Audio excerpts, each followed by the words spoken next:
Think meditation is hard? Do me a favor.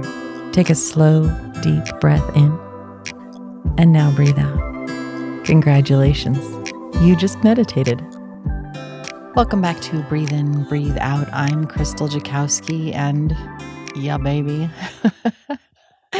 This is a really fun topic. For some reason, it's just kind of come at me a couple of times over the last little while, and it's in my face. So, of course, you know me. If it's in my face, I am totally going to just riff on it for a minute and see where things go. So, story time and lesson time. A friend of mine had said, "Hey, I am going to do this." And they laid out A, B, C, D. Exactly. I am going to do this. So I just wanted to let you know, I'm not sure how soon, but it'll be soon. It'll be soon. And I said, okay, fine. Not a problem. Great. Looking forward to it, actually. Really excited. So a little time went on and they fell through. And more time went on and they continued to fall through. And they kept saying, yeah, so I want to do that thing, but it's not going to happen. And, oh, I really want to do that thing, but yeah, so I'm really busy and I have no time. And they just kept giving me, I don't have time. I don't have time. I don't have time. And a while back, I did an episode on how we find time for the things that are most important to us. If we really care about it, if it's super important, you bet your ass we are going to do our damnedest to make sure it happens, that we achieve. Because it's really important to us and we are going to make that time. Even if it means we have to stay up a little bit later, get up a little bit earlier, shift something around, have somebody help us, we will make sure that it happens because it's that important to us. And if you take that vein of thinking and apply it to this, my brain was starting to go, okay, so me and this thing are not that important. Because if they were important, you would find time. And I was starting to get very irritated, upset, a little bit bitter, and frustrated with them. And I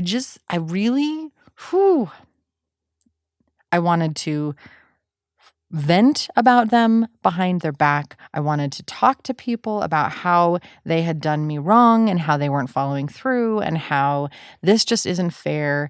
And I'm not feeling like they give a rat's ass about me and my time and the efforts that I'm trying to do in order to put them into this same thing. They have no respect for me and what I'm going through. They are so self-absorbed on what they want to do and how they want to succeed. So I was really upset. Now, I wasn't talking to everybody. I wasn't spreading that and being a gossipy little biddy. However, I wanted to because I wanted people to know how frustrated I was. The reality is that I needed to go talk to this person instead. I needed to go talk to her and say, hey, you know what? Okay. So let's have a hard conversation. And in this difficult conversation, I am going to tell you about my feelings and how I'm feeling unappreciated and misunderstood, that I feel like I would like you to understand where I'm coming from. And yet one of my additional tools that I give to people is to seek first to understand them and then seek to be understood. So in this, I had to stop. I had to step back and take inventory, and I had to try to see it from their point of view. What do I know is going on in this friend's life? What do I know about their job, their family life, their challenges, their ups and downs. What do I know about them? Because we all know if it's a good friend, we're fairly aware of where they're at. And why would it be that that person keeps falling through? Is it in their nature and they have great ideas and then they procrastinate? Is it that they need someone else? They have the idea, but they need somebody else to carry it through and they're waiting for you? Like, how much can I understand without talking to them? And how much do I need to actually go have that difficult conversation with them and say, okay, I need to understand, and why do you keep putting this off? And after I truly understand their point of view, I can sit with that for a second, and then I can seek to be understood. So if I understand you correctly, this is where you're at. And I'd like to help you understand where I'm at. This is how I'm feeling. And now that I understand that that's where you're at, I don't feel quite so upset. And yet I'd still like to figure out a way that we can move forward together and succeed on whatever it is that we're succeeding on. It's a beautiful tool to use in life. The whole seek to understand and then to be understood. And that feeds into this other little tidbit. When you're having an argument with someone else, and it doesn't even have to be an argument, when you are having a conversation with another person about anything, but in this case, let's say that it's an important topic, you find it an important topic, and you leave the conversation, and as you leave that conversation, the other person moves through life as though that conversation didn't happen.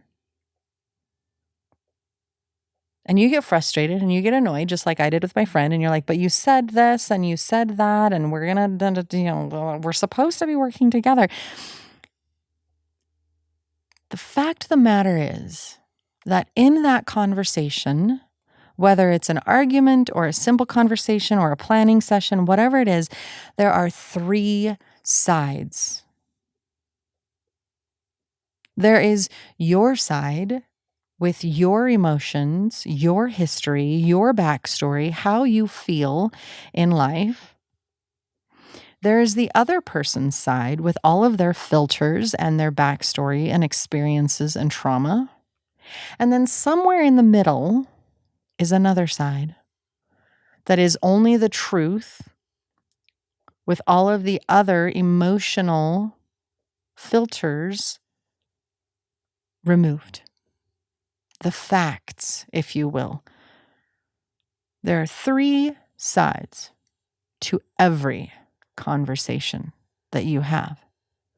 So while you may think that you were unbelievably clear and fluid in what you had to say and in the planning that took place, the other person may totally disagree with you, especially if you did not confirm and circle back.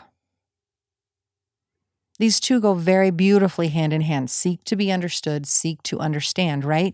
So if you're having a conversation with somebody and you want to make sure that they understand whatever it is that you are saying, it's, okay, so this is what we've planned on. Can you repeat that back to me? Can you tell me what you just heard? Can you tell me how you understood this conversation? Let's just have a little recap. And in so doing, you know that you are on the same page. And you take those 3 sides and you create one uniform experience. Okay, so I know that you think this.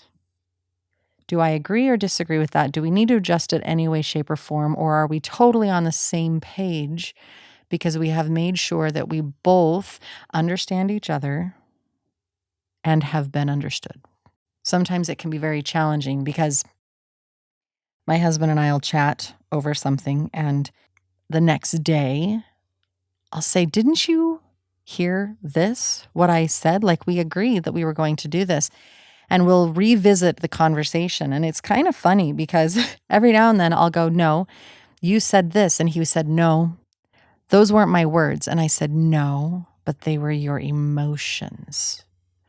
Sometimes I hear the emotions that are coming through the words. So somebody may say one thing and mean it. And yet the emotion behind that was way different. It's like saying, you look beautiful today, or you look really beautiful today.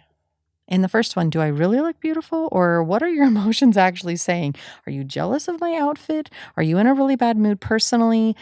Do you not really think that I look beautiful? Like, what happened in your delivery? When someone says, I love you, but, I'm sorry, but, what is the emotion that's actually coming across when they express what's going on? I have to step back because I can feel the emotion. So when I seek to be understood, or when I seek to understand my husband or the other person that I am talking with, I have to understand both the words and the emotion. Sometimes someone's emotions can say, their words can say, I'm fine, but their emotions have tears streaming down their face, and they are shaking with what is going on. They may not want to be touched or held, and yet being present with them, just grabbing a tissue and quietly handing it to them. I'm working on this because understanding the emotional versus the words can upset some people because they think that they're saying one thing and they want to say that one thing. They don't necessarily want the emotions to come through. If I assume the emotions, then I can be frustrated because I misinterpreted what they were saying, because they literally meant whatever they were verbally sharing in that moment. The other is true as well. Somebody can say something and you hear it through your filter. Emotions for me are a filter. What filter are you hearing people speak through? If you have just had a negative confrontation with someone and you are now talking with someone else, are you able to put down that suit of armor to protect yourself from the previous one? Because that suit of armor is now a filter. Did you take that home and now your partner or your kids or maybe your pets speak to you and you hear a tone of voice and you're putting it through that filter and it's not meant that way? Clarity in our communication is so important. Understanding what somebody else is truly trying to say, truly trying to express. It is a talent and a gift that I think we all have and we can all develop. Let me repeat that back to you and make sure that I understand what you're saying. Did you understand what I meant? Because I really want to know that you heard me and that you understand where I'm at. The beauty of seeking to understand someone else and then seeking to be understood as well means that in the seeking to understand, you can find patience and compassion for the other person and what they're dealing with, the filters they're using. And you can also be more self-aware of the filters through which you are sending your messages. You can also give yourself more compassion because you recognize, oof, I'm feeling a bit hurt right now. Understanding what you're saying and what someone else is saying, how they're saying it. I encourage you to take a moment and step back. The next time you're frustrated with somebody, ask yourself, is there something else going on? What's the non-emotional side of this situation? And then how can I connect with the other person and make this a little bit better? I hope you have an absolutely wonderful day. I thank you for taking a little bit of your time to hang out with me, and I'll see you again here next week on Breathe In, Breathe Out.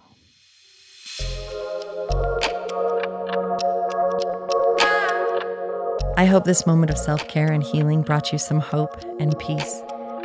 I'm Krystal Jakosky on Instagram, Facebook, and YouTube, and I hope you check us out and follow along for more content coming soon. I look forward to being with you again here on Breathe In, Breathe Out. Until next time, take care.